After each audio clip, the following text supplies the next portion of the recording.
Welcome to the Revival Centres Church podcast. Hi, this is Joel. We're the Revival Centres Church, a worldwide fellowship of Christian believers who have each had a direct, personal experience of the living God.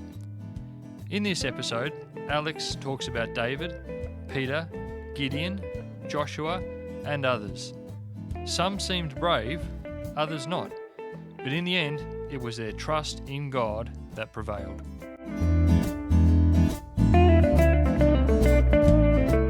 It's great to be here, as always. Today, I sort of want to talk a little bit about, some crazy, maybe not crazy adventures, but there's plenty of great adventures in the Bible. A lot of bravery shown by men and women. And quite often, they're jeopardising their lives, their reputations, to do the will of the Lord and what's required. If you think of a character, you think of, David and Goliath, you think of Daniel and the lion's den, you think of Deborah, you think of potentially Joshua, sort of going into battle while Moses and God are sort of before him and with him. And each of these people have demonstrated, great levels of bravery and courage in each of those situations. And I suppose you can sort of think about it and, you read these stories and it seems like it comes naturally to some of them. And perhaps it does. Perhaps it is natural, but also perhaps it is the will of God. And potentially it's both at the same time. And I suppose the thing when we look at these courageous people, we sort of go, okay, well, maybe I could do it, maybe I couldn't. And it sort of makes you think, all right, what's the deal there? The good thing is the Bible has also got a variety of people who potentially weren't as brave, as good examples for those of you sitting in the audience that think, yes, perhaps I could not have killed a giant. And one of those examples is Peter, good old Peter. And we know the story very, very well. And we'll just read Matthew 14, verse 25. In the fourth watch of the night, Jesus went unto them walking on the sea. And when the disciples saw him on the sea, they were troubled, saying, Is it a spirit? They cried out with fear for it. But straightway Jesus spake unto them, saying, Be of good cheer. I like that. Be of good cheer. Don't worry, guys. It is I. Be not afraid.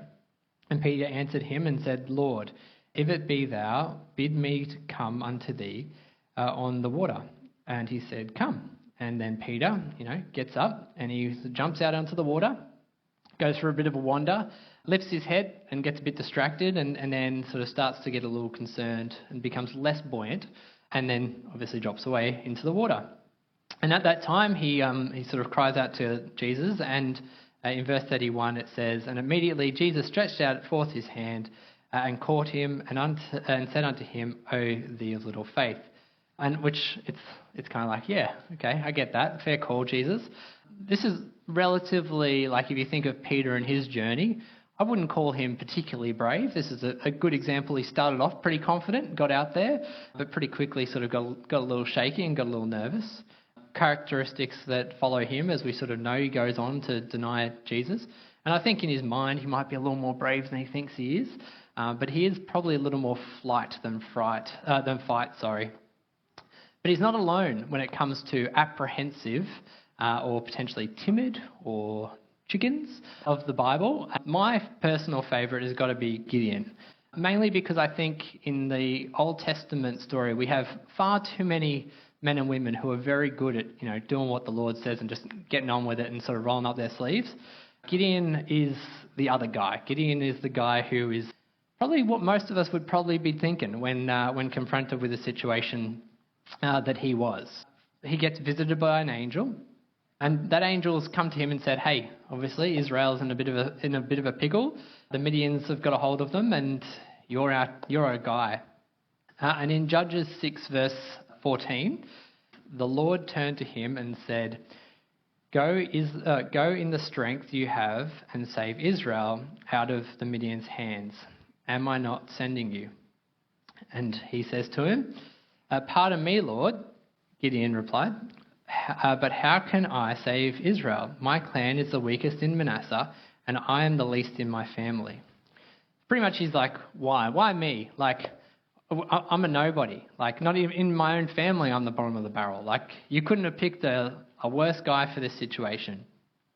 And if you don't know the story, but hopefully a lot of you do, because I'm not going to go into great detail, the angel of the Lord then spends a number of instances just showing him time and time again the miracles through God.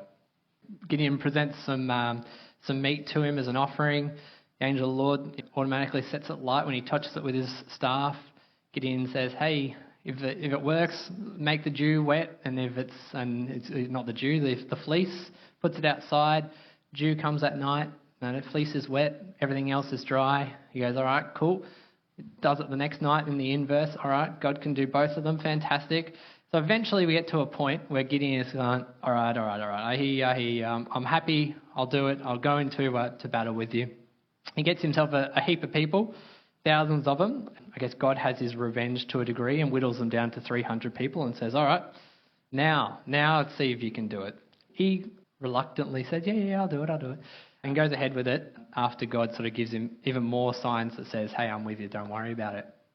And what I really like about that story and the narrative behind it is that God is persistent with Gideon, which is good for us because there's obviously a fair case to say he probably needs to be persistent with us too. And not everybody who does great things for the Lord is particularly brave by nature. We look at Peter, we look at Gideon, both men who were relatively sort of unsure of themselves, and even with the backing of the Lord, managed to work through that and come to a point where they were able to do amazing things for him. And for us, if we look at sort of what that means to us, it's reassuring. We go, okay, cool. Maybe I'm sitting here and I'm feeling pretty brave. Good for you. Maybe you're not. Okay, that's all right. God can work with you. Fantastic. Tick. And we look to scriptures to sort of build ourselves up and get encouragement. And there's some really fantastic ones out there. Some of my sort of favourites here, we've got Joshua 1 verse 9, and it says, have not I commanded thee, be strong and of good courage, be not afraid, neither thou dismay, for the Lord thy God is with thee wherever thou goest. In Corinthians 1 verse 15, verse 58, it says, therefore, my beloved brethren, be ye steadfast, unmovable, always abounding in the works of the Lord, for as much as ye know that your labour is not in vain in the Lord. And we've got sort of these really great scriptures for us to, at a time of weakness or a time we need to be uplifted to turn to and go, man, that's great. And everyone can get sort of edified through that. I know in my times that's been the case. But what if that didn't need to be the case? What if it wasn't the case that you sort of needed to look for a way to become braver or more courageous? What if instead of that, you actually embodied what the Lord was and who he is?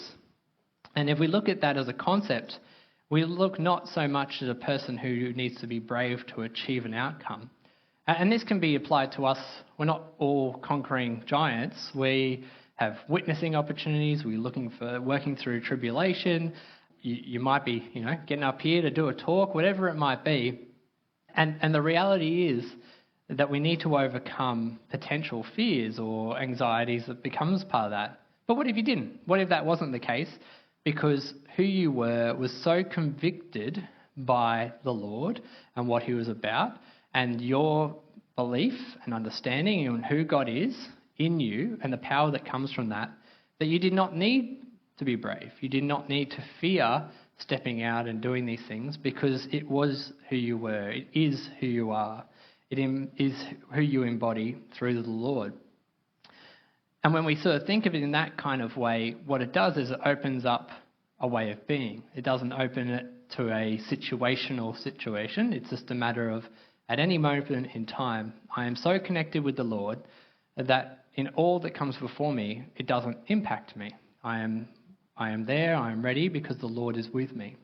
And if we shifted away from that and we look at it in that context, we talked at the top of the talk, I mentioned about some key characters. We think of David and Goliath, we think of Daniel, we think of Deborah, those kind of characters.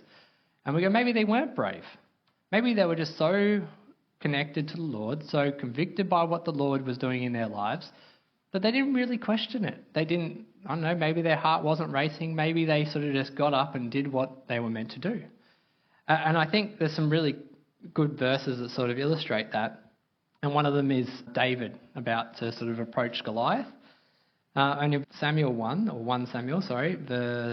chapter 17, verse 37, it says, David said, moreover, and he's talking to Saul here, the Lord that delivered me out of the paws of the lion and out of the paws of the bear, he will deliver me out of the hands of the Philistine.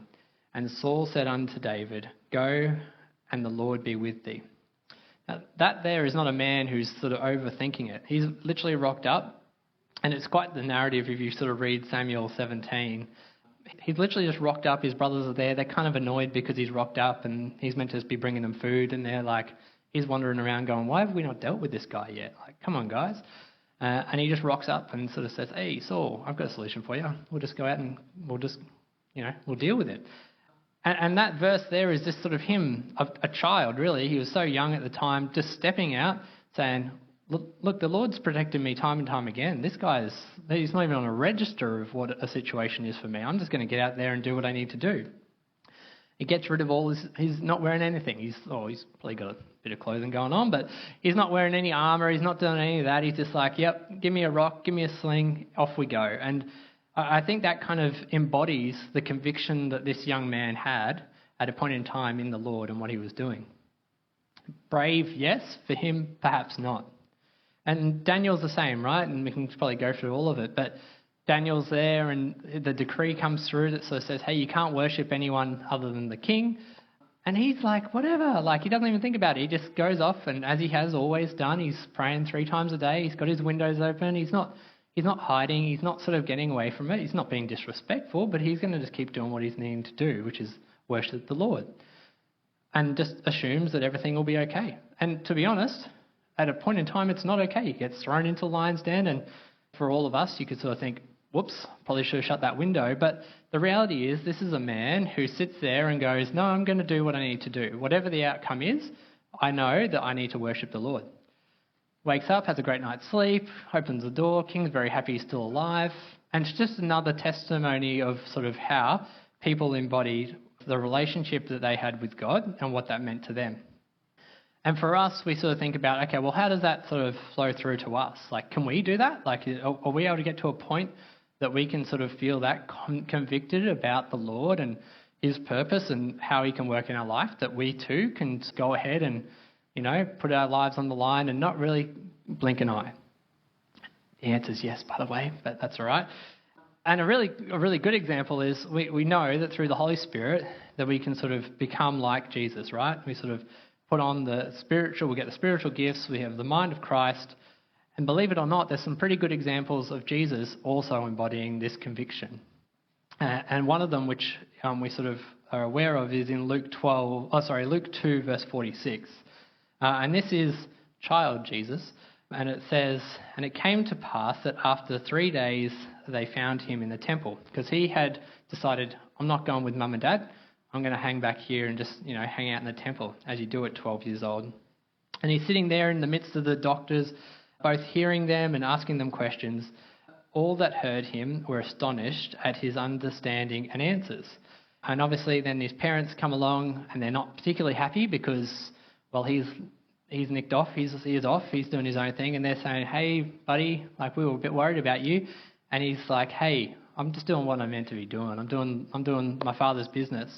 And this is a 12-year-old, so sort of focused, so in tune with what he needs to do for the Lord, that not only is he not really worried about what his parents are off, they've left at 3 days. Like, at what point do you actually think, holy moly, maybe they're not coming back? Doesn't seem to have crossed his mind. And he's there in the middle of these doctors and scholars, and he's telling them stuff, he's answering stuff, and they're like, oh man, this kid gets it. Like what kind of 12-year-old would probably just get up here and be like, hey, I'm going to tell you a bit about what the plan of God is. Like, that kind of thing. This is what he was about. And we see this from a child. And what we get to see is that we have the opportunity to be that convicted that as we approach different stages of life and whatever we're doing, that you're not worried about it. You don't think about it. It just is who you are. So what does that mean for us? If we want to round it out, we sort of look at it and go, for us, we want to push ourselves to be convicted.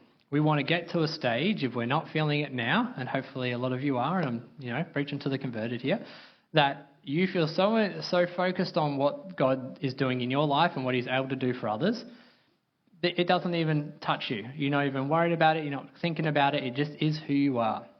But we know, and as we've sort of read earlier, if that's not what you are today, strive for it.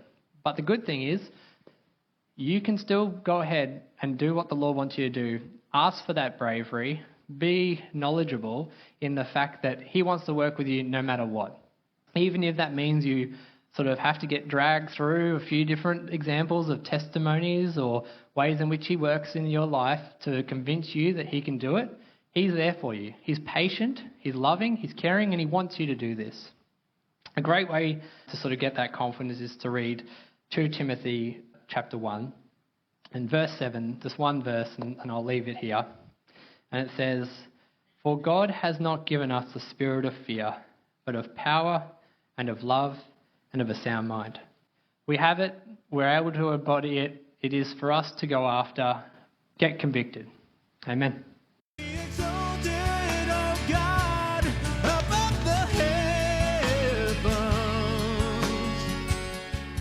Thanks for listening. You can find out more about Revival Centres Church at our website, revivalcentres.org. See you next time. Be overall.